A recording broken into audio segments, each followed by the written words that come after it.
अस्सलाम वालेकुम beautiful people. तो कैसे हैं आप सब? अच्छा, टाइम वेस्ट किए बगैर आज की वीडियो में हम बात करेंगे पीटीई टेस्ट के बारे में, पियर्सन टेस्ट ऑफ इंग्लिश। जी, मेरे काफ़ी सारे दोस्तों ने मुझे मैसेज किए कि आपने पीटीई की तैयारी कहाँ से की थी, कैसा टेस्ट आता है, आसान मुश्किल, कैसे तैयारी करें, हमें थोड़ा बताएं। तो मैंने सोचा मैं इस पर एक वीडियो बना देता हूँ, दो चार दोस्तों के साथ साथ शायद कुछ दो चार और लोगों का भी फ़ायदा हो जाए ये वीडियो देखकर। तो ये तो आप लोग को पता होगा कि ऑस्ट्रेलिया आने के लिए या आइल्स होता है या पीटीई होता है, तो आई वुड सजेस्ट कि you should go for PTE क्योंकि वो थोड़ा आसान है आइल्स की निस्बत। और खैर अब तो आइल्स भी कंप्यूटर बेस्ड है या मतलब हैंड रिटन है। पीटीई ये है कि कंप्यूटर बेस्ड ही होता है, इसमें आप हाथ से लिखने वाला कोई चीज़ नहीं है या आपने कंप्यूटर पे ही देना होता है। अच्छा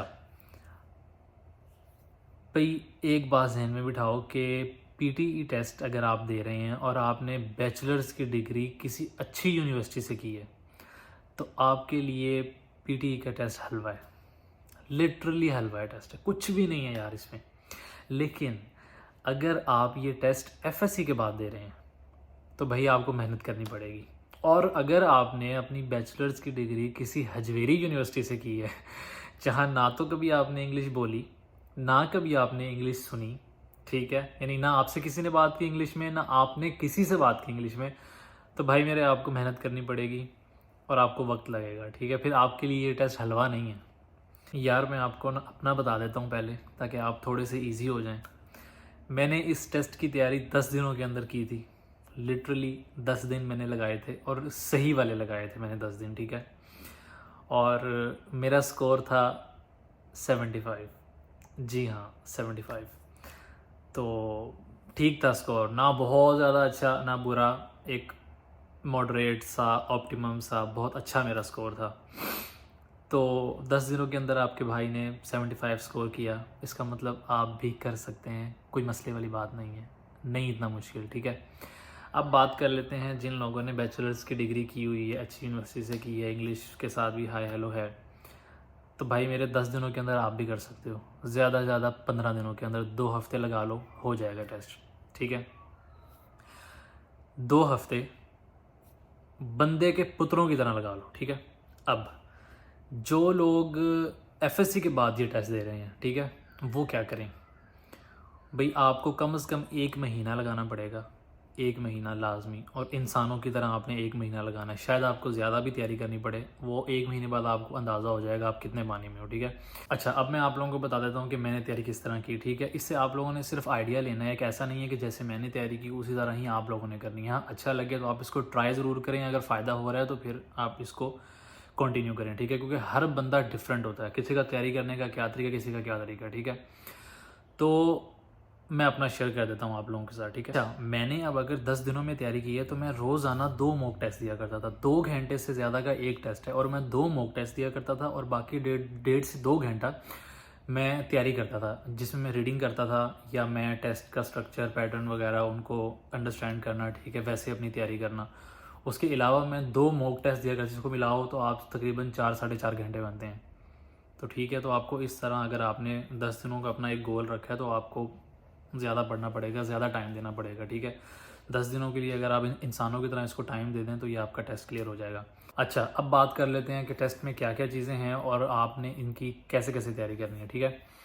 तो सबसे पहली बात तो ये है कि पीटी का जो टेस्ट है वो कंप्यूटर ने चेक करना है, एआई ने चेक करना है, ठीक है। अब आर्टिफिशियल इंटेलिजेंस कोई बंदा नहीं है, ठीक है, जिसको आप जिसके सामने आप बोल रहे हो तो वो समझ रहा है आपकी बात, ठीक है, कि यार ये ठीक है, ये बंदा यहाँ तेज़ बोल रहा है यहाँ स्लो बोल रहा है, नहीं ऐसा नहीं है।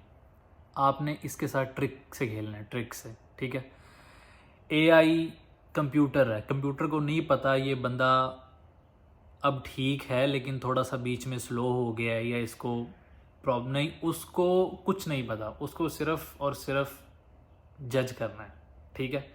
तो लिहाजा अब ये ट्रिक है। फॉर एग्जांपल अगर हम स्पीकिंग की बात करें, अब स्पीकिंग बेहतरीन नंबर मिलते हैं यार, बेहतरीन नंबर मिलते हैं। नंबर कटते कहाँ पे हैं, आपके सामने एक पैराग्राफ आया, आप एक पैराग्राफ को तेज़ पढ़ रहे हैं, अगले पैराग्राफ को थोड़ा स्लो पढ़ रहे हैं, ठीक है। आपकी जहाँ वो स्पीकिंग की स्पीड मैच नहीं ना होती, आपके सारे मार्क्स गए।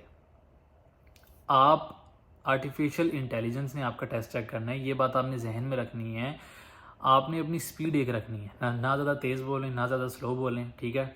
अगर आपको लगता है कि एक सेंटेंस जो पैराग्राफ आया है, ठीक है, अगर आपको लगता है वो थोड़ा सा टफ है तो भाईजान आराम से बोलो, स्लो बोलो, ठीक है। ऐसा नहीं है कि तेज़ बोलते जाओगे तो आपको ज़्यादा अच्छे मार्क्स मिल जाएंगे, नहीं ऐसा नहीं है। अपनी मॉडरेट स्पीड रखो, ठीक है, अच्छे मार्क्स मिलेंगे आपको और बेहतरीन आपके मार्क्स आएंगे। आपने आपने अपनी स्पीड सही रखनी है, स्पीकिंग में एफिशिएंसी दिखाते हुए तेज़ नहीं बोलना। कोई बंदा नहीं आपके सामने बैठा जो आप एक सेंटेंस को, एक पैराग्राफ को अगर आप तेज़ बोल देंगे तो वो कहेगा यार ये क्या बात है, इसने तो बड़ा तेज़ बोला। नहीं, आपने अपनी मॉडरेट स्पीड रखनी है, ठीक है। आपको आता भी है तब भी आपने आराम आराम से बोलना है। इतना स्लो नहीं बोलना कि वो लगे, उसको लगे, एआई को लगे कि आप पॉज ले रहे हो, ठीक है। लेकिन इतना तेज़ नहीं बोलना कि आप फंबल कर जाओ, ठीक है। उसके बाद अगर हम बात करें राइटिंग की, तो राइटिंग में भाई ऐसे है, एक 200 से 300 वर्ड का होता है। अमूमन बच्चे क्या करते हैं, 200 वर्ड का लिख देते हैं कि मैंने बहुत बेहतरीन ऐसे लिख दिया और 200 वर्ड का लिख दिया। नहीं, मैं रेकमेंड करूँगा कि आप 300 वर्ड का ऐसे लाजमी लिखें, ठीक है। अब ऐसे का स्ट्रक्चर आपको बहुत जगह मिल जाएगा, यूट्यूब पे बहुत से चैनल हैं, गूगल पे आपको बड़ा मिल जाएगा, ठीक है। डिस्क्रिप्शन में मैं लिंक भी दूंगा जिस यूट्यूब चैनल से मैंने तैयारी की थी, और एक वेबसाइट है उसकी सब्सक्रिप्शन आपने ख़रीदनी है, उसका भी लिंक दे दूंगा। वहाँ भी आपको ऐसे का स्ट्रक्चर मिल जाएगा। आपने क्या करना है, कोई एक स्ट्रक्चर अगर आपसे याद नहीं ना हो रहा, 2-3 मिला के उनको मिक्स करके कंबाइन करके, इसकी ये बात अच्छी लगी ले ली, इसकी ये बात अच्छी लगी यहाँ से ये लाइन उठा ली, ठीक है। कोई 2-3 अपनी लाइन्स ऐड कर दी। जनरल टॉपिक पे ऐसे आएगा, आप अपना स्ट्रक्चर खुद भी बना सकते हैं, इधर उधर से उठा के एक मिक्स करके एक स्ट्रक्चर आपके जहन में आ गया, ठीक है। वो बनाओ, लिखो, लेकिन 300 वर्ड लाजमी लिखो। उसके बाद आता है लिसनिंग। अब लिसनिंग में क्या है कि लिसनिंग अब हर बंदा अलग है, ठीक है। मेरे साथ क्या होता था कि मतलब मैं अगर सुन रहा हूँ और मैं साथ साथ लिख रहा हूँ ना, तो मुझसे नहीं होता था ये। हालांकि मैंने बहुत लोगों से सुना है कि ये ट्रिक हेल्पफुल है, ठीक है। तो आप ये दोनों ट्राई कर लें। दोनों क्या हैं जी, एक तो ये है कि अगर आप कुछ सुन रहे हैं तो आप उसको साथ साथ लिखना शुरू कर दें। अगर आपकी राइटिंग स्पीड इतनी है कि जैसे जैसे वो बोल रहे हैं आपने सारा लिख लिया। अगर आपसे सारा नहीं लिखा जाता, आप हर वर्ड का पहला वर्ड लिख लें। ये अपनी वो जो एक इंसान की होती है ना गंदी सी राइटिंग, जिसमें कीड़े मकोड़े बंदा मार देता है लेकिन वो खुद को समझ आ जाते हैं कि क्या लिखा मैंने। अगर आप उस तरह कीड़े मकोड़े मार के आपको समझ आता है तो आप वो ट्राई करें, ठीक है। अगर आपको वो समझ में नहीं आता अपना लिखा हुआ, कहीं ऐसा ना हो कि आपने एक सेंटेंस होना और आपने वो ऐसे लिख लिया लेकिन बाद में आपसे भी नहीं पढ़ा जा रहा कि आपने क्या लिखा है, तो ऐसा काम नहीं करना। हर वर्ड का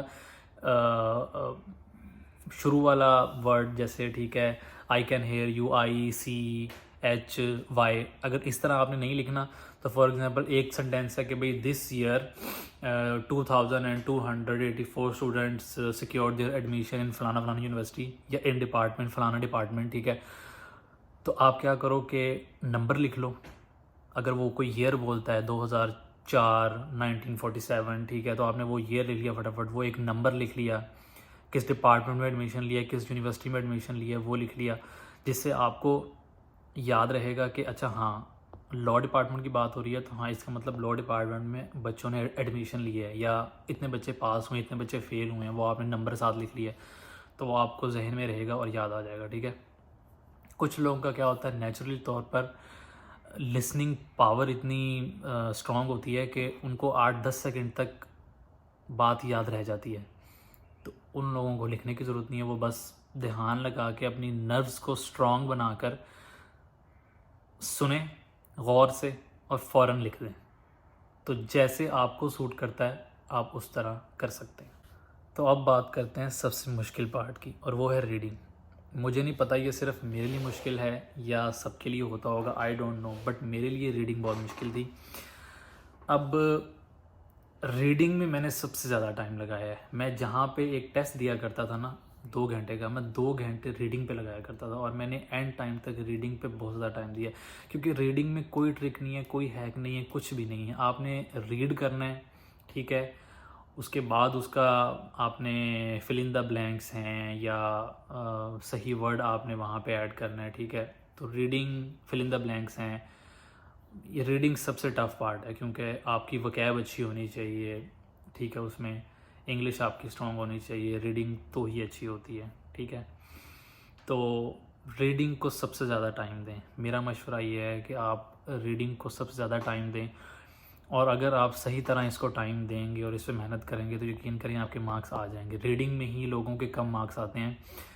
मतलब मुझे याद है मैंने 10 दिनों के अंदर सबसे ज़्यादा रीडिंग को टाइम दिया, सबसे ज़्यादा। मैं और किसी भी चीज़ में मैं वीक नहीं था, रीडिंग में मैं सबसे ज़्यादा वीक था।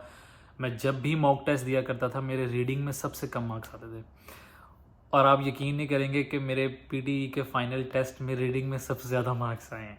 हालांकि मैं खुद हैरान था कि ये कैसे आ गए, लेकिन वो कहते हैं ना कि मेहनत रायगा नहीं जाती, आपको आपकी मेहनत का फल ज़रूर मिलता है। तो मैंने मेहनत की, रीडिंग में मेरे सबसे ज़्यादा थे, आई थिंक 78-79 थे आई थिंक रीडिंग में अलॉन। तो भाई ये सारा सीन है, ठीक है, तैयारी पे लग जाएं।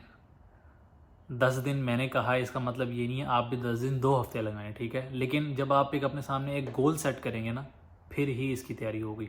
एक और मज़े की बात आप लोगों को बताता हूँ। इससे पहले ना मैं 1-2 दिन ऐसे तैयारी करता और फिर छोड़ देता, ठीक है, मतलब दिल नहीं करता था पढ़ने को, या कहता हो जाएगा, देख लेंगे, कर लेंगे। मैंने क्या किया, मैंने टेस्ट रजिस्टर कर लिया, ठीक है, ठीक 10 दिनों बाद मेरा टेस्ट था।